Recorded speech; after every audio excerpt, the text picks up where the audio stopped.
कृष्णाय वासुदेवाय हरे परमात्मने प्रणतः कलेश नाशाय गोविंदाय नमो नमः। सत्य सनातन धर्म यूट्यूब चैनल पर आप सभी का स्वागत है। आइए सुनते हैं अधिक मास की कथा। जब ब्राह्मण का पुत्र इस प्रकार जल में डूब कर के मर गया तो ब्राह्मण विलाप करने लगा। इस तरह उस ब्राह्मण के विलाप को सुन दसों दिशाओं में गरजता हुआ अकाल मेघ आया। उस मेघ से पर्वतों को कंपायमान करता हुआ तीक्ष्ण स्पर्श करता हुआ बड़े वेग से वायु चलने लगी और अत्यंत जोर की बिजली चमकने लगी। मेघ शब्द से चारों दिशाएं पूरित हो गईं। इस तरह 1 मास तक ऐसा जल वर्षा सारी पृथ्वी जल से भर गई। परंतु बालक शोक की अग्नि से तपे हुए उस ब्राह्मण को कुछ भी मालूम न हुआ। उसने पानी और भोजन सभी त्याग दिया। पुत्र पुत्र इस तरह पुकारता ही उसको सारा मास व्यतीत हो गया। वह मास पुरुषोत्तम मास था, यानी जिस समय उसके पुत्र की मृत्यु हुई और 1 महीना पूरा वह विलाप करता रहा। पूरा जो पुरुषोत्तम मास है उसका बिना कुछ खाए पिए व्यतीत हो गया। उसको सारा मास व्यतीत हो गया। वह मास श्री कृष्ण का प्रिय पुरुषोत्तम मास था, जो वह अनजाने में उस ब्राह्मण से पुरुषोत्तम मास की सेवा हो गई। इससे अत्यंत प्रसन्न होकर श्री कृष्ण भगवान प्रकट हुए। उस समय मेघ बरसना बंद हो गए। फिर उस ब्राह्मण ने श्री कृष्ण भगवान को देखकर शीघ्र बालक को प्रति पर रख स्त्री सहित कृष्ण भगवान को दंडवत नमस्कार किया और हाथ जोड़ करके श्री कृष्ण के आगे बैठ गया। जब उस ब्राह्मण से अनजाने में बिना कुछ खाए पिए 1-2 दिन तो व्यक्ति व्रत रख सकता है, लेकिन पुत्र के शोक में उस ब्राह्मण से पूरा महीना ही बिना कुछ खाए व्यतीत हो गया। इस तपस्या से भगवान बड़े प्रसन्न हुए और भगवान कृष्ण उस ब्राह्मण के सामने प्रकट हुए।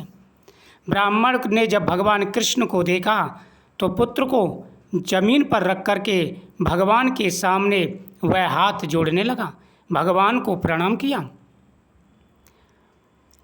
अनजाने में पुरुषोत्तम मास के सेवन से प्रसन्न हो भगवान अमृतवाणी से बोले, हे ब्राह्मण, तुम धन्य हो और अत्यंत भाग्यवान हो। जो कुछ होने वाला है सो सुनो मैं कहता हूँ। हे ब्राह्मण, तेरे इस बालक की 12,000 वर्ष की आयु होगी, यानी 12 वर्ष की आयु थी उसकी और 12 वर्ष की आयु भोग करके वो मृत्यु को प्राप्त हो गया।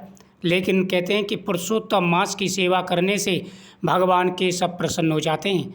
अनजाने में उस ब्राह्मण से 1 महीने पुरुषोत्तम मास की सेवा हुई तो भगवान कृष्ण ने 12 साल की जगह पर उसके पुत्र की आयु 12,000 वर्ष की कर दी। भगवान कहने लगे, हे ब्राह्मण, तेरे इस बालक की 12,000 वर्ष की आयु होगी। हे द्विजोत्तम, तेरे को सुख देने वाला बालक होगा, इसमें कोई संदेह नहीं। मैंने तुझको पुत्र दिया। नारायण बोले, हे नारद, भगवान के इतना कहने पर उस ब्राह्मण का बालक जीवित होकर बैठ गया और ब्राह्मण और उसकी स्त्री दोनों बालक को देखकर माँ आनंदित हुए और देवता भी फूलों की वर्षा करने लगे। सुखदेव जी तोता ने दोनों माता पिता तथा श्री हरि को प्रणाम किया और गरुड़ भी पुत्र सहित ब्राह्मण को देख अत्यंत प्रसन्न हुआ। तब ब्राह्मण आश्चर्य युक्त होकर के श्री हरि को प्रणाम कर हाथ जोड़ करके गदगद वाणी से संशय काटने के लिए आनंद सहित भगवान से पूछने लगा, हे प्रभु, मैंने 4,000 वर्ष तक निरंतर महाकठिन तप करने पर आपने जो कठोर वचन हमसे कहे थे, मेरे 7 जन्मों में भी पुत्र का सुख नहीं है, उस वाक्य के उल्लंघन का और मरे हुए पुत्र को जीवित करने का कारण मैं जानना चाहता हूँ। हे प्रभु, मैंने 4,000 वर्ष तक आपकी तपस्या की तो आपने मुझे से कहा था कि मेरे 7 जन्म तक भी मेरे भाग्य में पुत्र नहीं है, लेकिन अब आपने उसको भी टाल दिया, उस वाक्य का उल्लंघन कर दिया और आपने मेरे पुत्र को 12,000 वर्ष की आयु दी। ये सब मैं जानना चाहता हूँ। नारायण जी ने कहा, हे नारद, भक्त वत्सल भगवान अपनी वाणी से सुदेव ब्राह्मण को प्रसन्न करते हुए बोले, क्योंकि सुदेव ब्राह्मण ने 4,000 वर्ष तक पहले तपस्या की थी पुत्र प्राप्ति के लिए, लेकिन जब भगवान प्रकट हुए तो भगवान ने उससे कहा कि हे ब्राह्मण, तेरे 7 जन्म भी तेरे 7 जन्मों तक भी पुत्र का सुख नहीं है। लेकिन अब भगवान ने उसके पुत्र को 12,000 वर्ष की आयु दे दी तो ब्राह्मण अचंभित हो गया। तब हाथ जोड़ करके ब्राह्मण भगवान से कहने लगा कि प्रभु कृपा करके इस संशय का निवारण कीजिए। कहाँ आपने कहा था कि मेरे 7 जन्मों तक भी संतान का सुख नहीं है, और कहाँ अब आपने मेरे पुत्र को 12,000 वर्ष की आयु दी। हे प्रभु, ये सब मैं जानना चाहता हूँ। ब्राह्मण की बात सुनकर के भगवान बोले, हे ब्राह्मण, जिससे मैं प्रसन्न हुआ, क्या यह तुम नहीं जानते? मेरा प्रिय पुरुषोत्तम मास आने पर तुम दोनों स्त्री पुरुषों के उपवास पर यहाँ बैठने से पुरुषोत्तम मास की सेवा हो गई। हे ब्राह्मण, मेरा प्रिय मास है पुरुषोत्तम मास, और इस महीने में तुमने बिना कुछ खाए पिए इस महीने को पूरा व्यतीत कर दिया। एक बार वेद में कहे गए साधनों और दूसरी ओर पुरुषोत्तम मास के सेवन को जब ब्रह्मा जी ने तोलने लगे तो वेदोक्त साधन बहुत हल्के निकले और पुरुषोत्तम मास भारी हुआ। यानी एक तरफ तो वेदों के वाक्य, वेदों की नियम, और दूसरी तरफ पुरुषोत्तम मास। जब ब्रह्मा जी ने इन दोनों का अवलोकन किया तो यहाँ पर पुरुषोत्तम मास भारी प्रतीत हुआ। इसलिए संसार में पुरुषोत्तम अधिक पूज्य और मान्य है। जो मनुष्य का जन्म लेकर श्री पुरुषोत्तम मास में जप तप स्नान दान आदि नहीं करते, वे जन्म जन्मांतर में दरिद्री होते हैं। अतः सब तरह से यत्न कर मेरे प्रिय पुरुषोत्तम मास का सेवन करना चाहिए। जो पुरुषोत्तम की सेवा करेगा वो धन्य हो, हमें को प्राप्त होगा। जो पुरुषोत्तम मास के नियमों का पालन करेगा उसकी सारी व्याधाएं, सारी परेशानियां दूर हो जाएंगी। स्वयं मेरा आशीर्वाद उसे प्राप्त होगा। हे ब्राह्मण, तुमने मेरे प्रिय पुरुषोत्तम मास के नियमों का पालन किया, चाहे अनजाने में किया, लेकिन उसका पूर्ण फल तुम्हें प्राप्त हुआ है।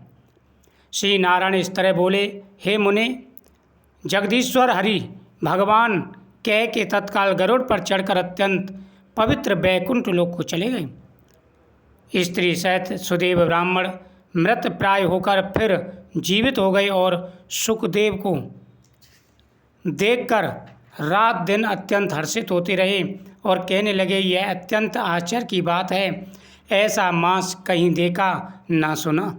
इस तरह आश्चर्य युक्त हो वह सुदेव ब्राह्मण श्रद्धा युक्त होकर भगवान श्री कृष्ण की पूजा और पुरुषोत्तम मास के नियमों का पालन करने लगा। ऋषि वाल्मीकि बोले, वहाँ से राजा दृढ़धनवा विख्यात हुए। हे राजन, पुरुषोत्तम मास के सेवन से संपूर्ण सिद्धियों के भोगने वाले हुए। हे राजन, जो तुमने हमसे पूछा था सो सब मैंने तुम्हें बताया, और पूर्व जन्म में जो सुखदेव तुम्हारा बालक था वही तोता था। हरि ने उसे जिलाया और सुखदेव नाम से विख्यात हुआ। वह सुखदेव 12,000 वर्ष आयु भोग वैकुंठ को गया। वही सुखदेव बन के सरोवर में बढ़ के वृक्ष पर बैठकर संसार सागर में डूबे हुए विषय रूपी सर्प से तुमको अपने पूर्व जन्म के पिता को देखकर कृपा युक्त हो चिंतन करने लगा कि यदि मैं इस राजा को बोध नहीं कराऊंगा तो मेरा दम हो जाएगा। इस तरह मेरा इन श्रुति के वचन जानना वृथा होगा। हमको अपने पूर्व जन्म के पिता का उपकार करना चाहिए, ऐसा सोचकर इस तोते ने तुमको ज्ञान दिया। हे राजन, पुरुषोत्तम मास सबसे बड़ा है, सभी का स्वामी है। जो सच्चे मन से पुरुषोत्तम मास में भगवान विष्णु का पूजन करते हैं, स्वयं भगवान उनकी हर मनोकामना पूरी करते हैं। कृष्णाय वासुदेवाय हरि परमात्मने प्रणतः कलेश नाशाय गोविंदाय नमो नमः। जय श्री कृष्ण।